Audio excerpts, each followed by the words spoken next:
ಕನಸು ಕಟ್ಟು ಕೈಗಳಿಗೆ ಕಷ್ಟ ಉಂಟು ನೂರಾರು. ಬ್ರಹ್ಮ ಬರೆದ ಬರಹದಲ್ಲಿ ದಿನಕ್ಕೊಂದು ತಕರಾರು. ನ್ಯಾಯ ನೀತಿ ಧರ್ಮಗಳ ನೆಚ್ಚಿ ನಡೆದವರಿಗೆಂದು ನಾಲ್ಕು ದಿಕ್ಕಿನಲ್ಲಿಯೂ ಕಾಣುರೆಲ್ಲ ನಮ್ಮೋರು. ಅಳುವಿಲ್ಲದ ಅಳುಕಿಲ್ಲದ ನಿಷ್ಕಲ್ಮಶ ಮಡಿಲಲ್ಲಿ ಮಗುವಾಗಿಯೇ ದಿನ ಕಳೆಯುವ ಸೋದರರ ಕಥೆಯಲ್ಲಿ ಒಳ್ಳೆ ಕಾಲ ಬಂದೇ ಬರಬೇಕು.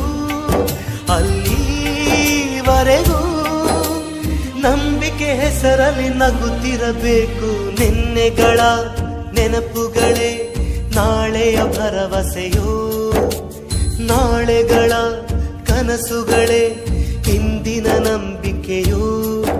ಅದು ಯಾರೋ